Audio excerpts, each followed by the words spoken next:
Instead of starting a new diet or looking for the solution for your weight loss woes, whether it's physical weight loss or organizational, like how many of us have gone to, I'm going to get a new organizer, or I'm going to hire an expert to help me, like all of these fixes instead of actual solutions. This podcast episode is really going to talk about what to do instead of starting a new diet. My name is Dara Thomason. This is the Quilters Coach Podcast, episode 208.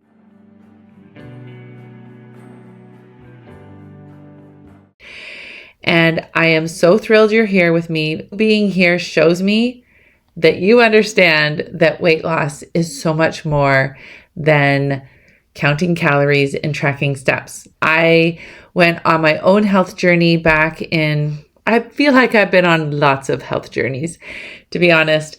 But back in 2018, when I was at my heaviest without being pregnant and feeling so discouraged, my youngest of 5 was going to school, and I was having that classic meltdown of who am I, what's going on, last ditch effort, hired a life coach. And that set me on a road of just unbelievable change and transformation. And that's why I have this podcast.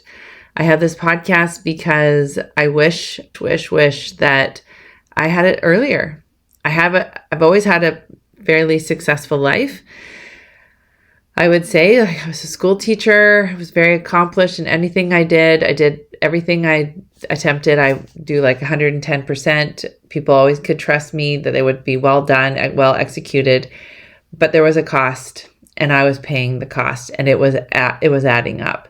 And eventually it started showing up on the scale, and I didn't feel like I could control it anymore. Having a life coach and having life coaching tools, I felt like I could really truly conquer the world. It's been pretty an amazing journey. I'm really thrilled that you're here, and I want to, whether you're watching me on YouTube or listening to me on my podcast, I'm just so happy that all the things aligned and that we could all be here. We could be here together, and that you could be listening. And I would always love to hear from all of you. I'm very honored of how highly ranked my podcast is. So thank you for your reviews. I always appreciate them. Please keep them coming, because it does really help put it in more people's eyes, and they can get more relief. And in fact, I always love to share, before I go into the meat and bones of my podcast, I always share wins from the ladies in my membership. I only work with women, and I do have, occasionally I will take on one-on-one clients, but I primarily have my lifetime membership, which is an amazing, incredible community. I love it so much, and I'm so thrilled that I get to be a part of creating that.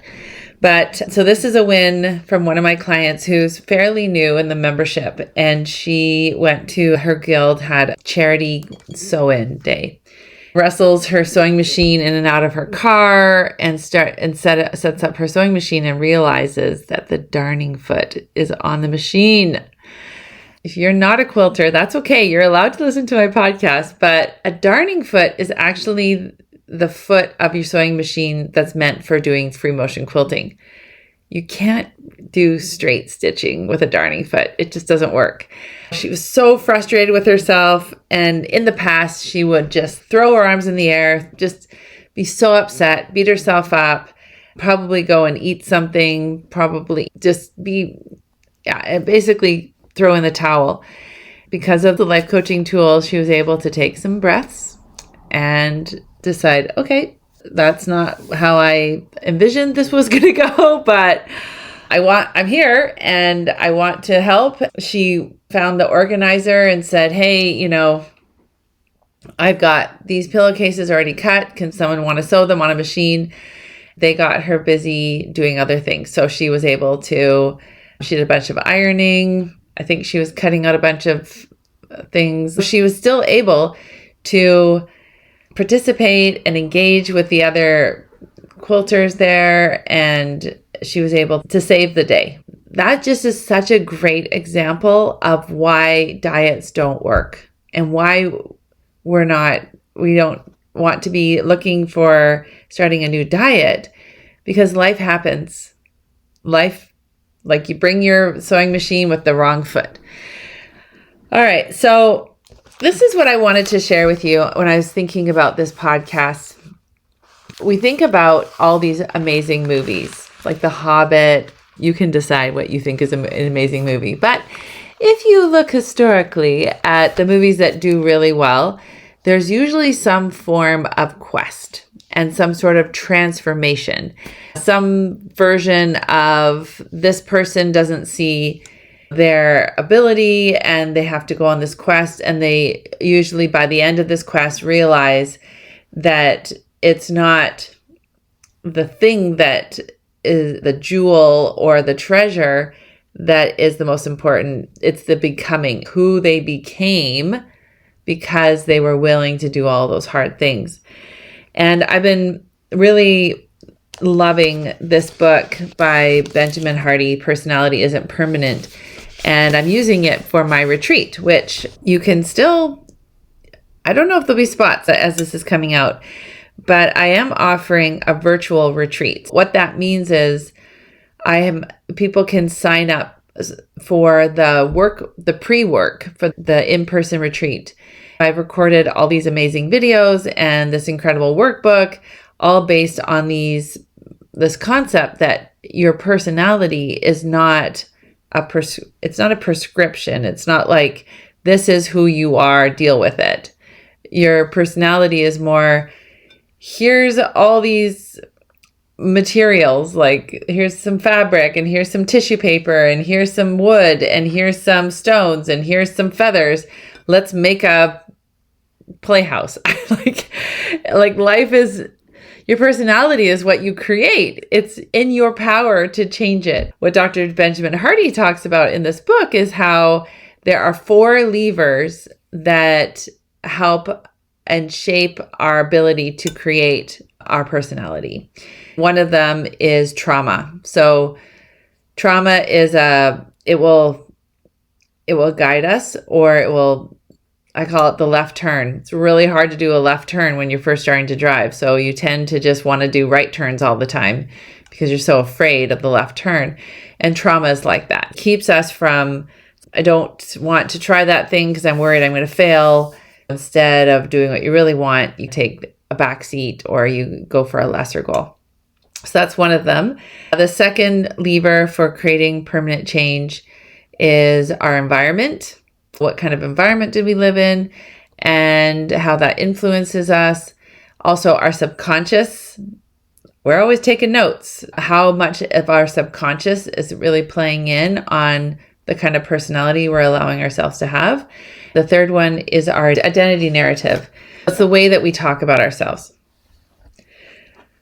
Now, I talked about the quest. I think about The Hobbit and I think about Lord of the Rings, and I think about these characters who, a lot of times they were not qualified. They didn't know how to navigate, but they'd have someone who would guide them or direct them. They'd have that wisdom. He goes to school with all the other wizards to learn how to become a wizard. There's 4 different houses at the school. There's Gryffindor, Slytherin, Hufflepuff, and Ravenclaw. In order for you to get in that house, there's a sorting hat that goes on and will say who you are. And Harry doesn't want to be a Slytherin. He wants to be a Gryffindor. And Dumbledore says, "It's our choices, Harry, that show that what we truly are far more than our abilities." Although Dumbledore is fictional, his lesson is fundamental to understanding the truth of personality. You become who you choose to be, yet fully choosing who you are and will become is rare. He talks about how we've been brainwashed into believing we don't have such a choice. Facing the responsibility and freedom of choosing our own way is indeed scary. We talk about creativity as risky business. It requires vulnerability and courage. That's why I'm so happy that you're some sort of creative something. If you're listening to my podcast, most likely, because it's called the Quilters Podcast. You have that an advantage to yourself. Now, let me go back to the title of this podcast. When we start new diets, what's that saying is, I'm not smart enough to figure this out. I need some expert out there to tell me what to do, when to do, and how to do it. The problem with that is life happens. Okay. Life, we are always there's always lots of different challenges and difficulties. And so when we decide that other people are smarter, better, and more capable than us, then we don't show up as, I'm going to say it, our authentic selves. I'm not saying you can't go to experts. Obviously, we need to understand science. We need to understand what's happening in our bodies. And if we have like a parasite, or if we have some thyroid issue or something that's like stopping our ability to process food, of course, we need to get help with that.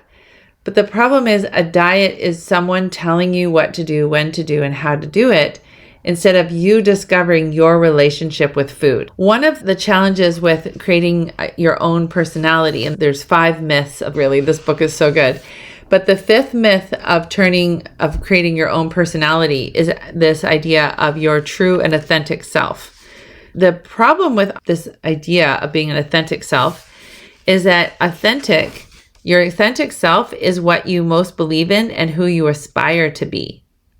So your authentic self is not who you currently are, and it is definitely not who you used to be. So it is what you most believe in and who you aspire to be. When you think about your authentic self, like who you truly want to be, what does she do? How does she spend her time?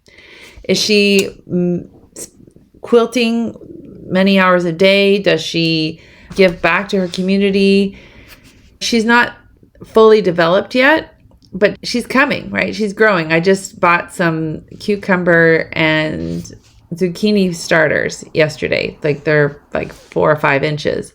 They're cucumbers and they're zucchini plants, but they're not fully developed. They haven't truly come into themselves yet. And this is the same thing with us. And I love what Benjamin Hardy said. Moreover, your authentic self is going to change. Being authentic is about being honest, and being honest is about facing the truth. But justifying your limitations because you don't want to be uncomfortable and have hard conversations. Adam Grant said at a commencement speech at a university, if authenticity is the value you prize most in life, there's a danger that you'll stunt your own development. When I was in grad school, a friend asked me to give a guest lecture for her class. I was terrified of public speaking, but I wanted to be helpful, so I agreed. I figured it would be a good opportunity, so after the class, I handed out feedback forms asking how I could improve. It was brutal.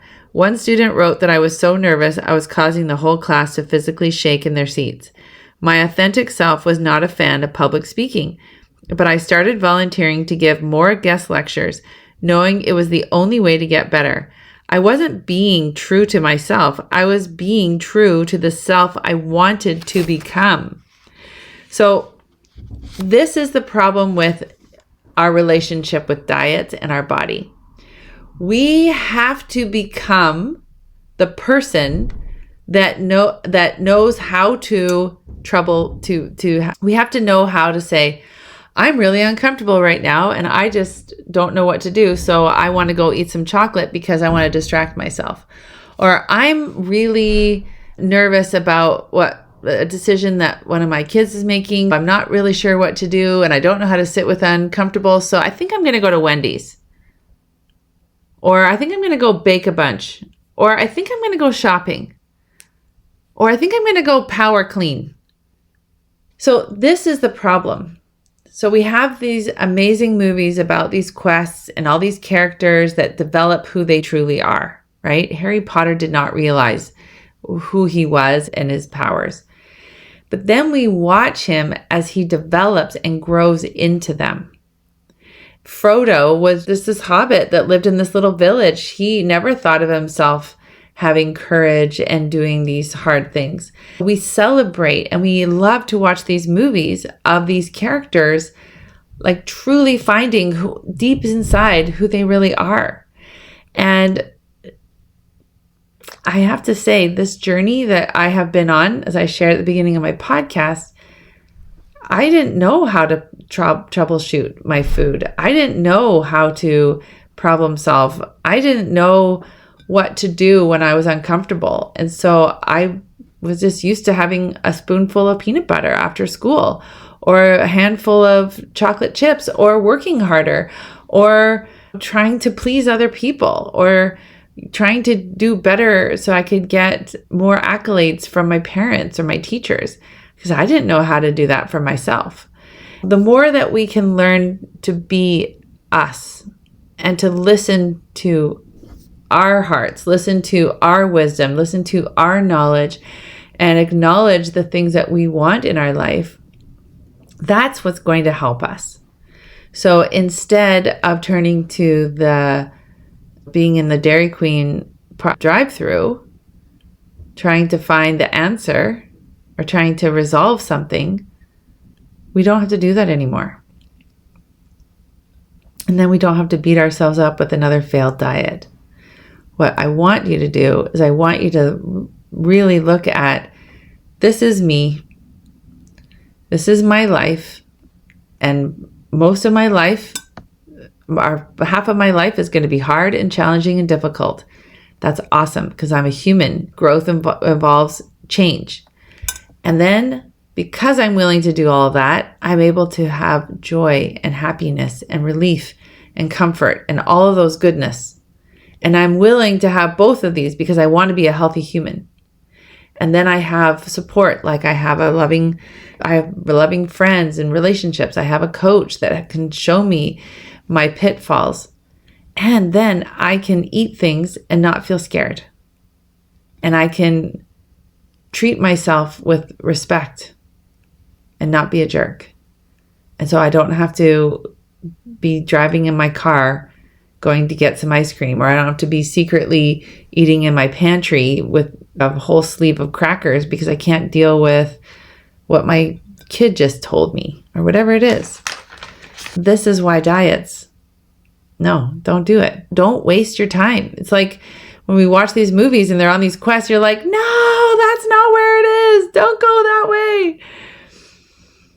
But they had to figure it out somehow, right? And so what I'm hoping for you is that I'm hoping to save you some misadventures, because the more diets you try, the more failure you're going to have.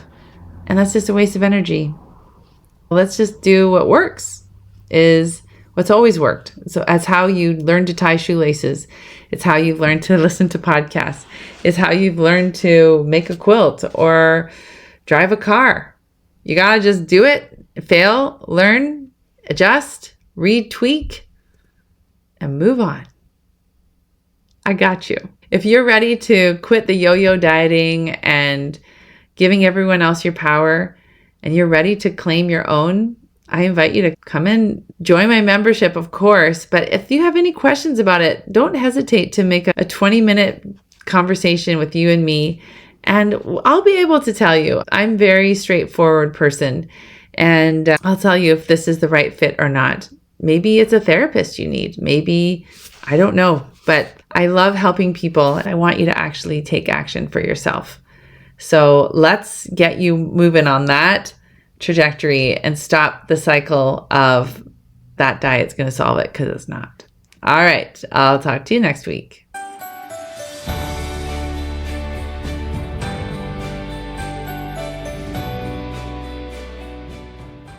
If you aren't loving your current life and hear yourself saying things like, I should be happier, I should be getting more done, or question how productive and fulfilled you are, this podcast is for you. I'm Dara Thomason, professional quilter turned life coach for quilters, where I show you how to overcome obstacles like perfectionism, people pleasing, overeating, overcomplicating life, so that you can really start to enjoy your life. by learning and using tools for your brain to help you transform your everyday living. Are you ready to make these changes? I'm ready to help. Let's start your transformation one UFO at a time.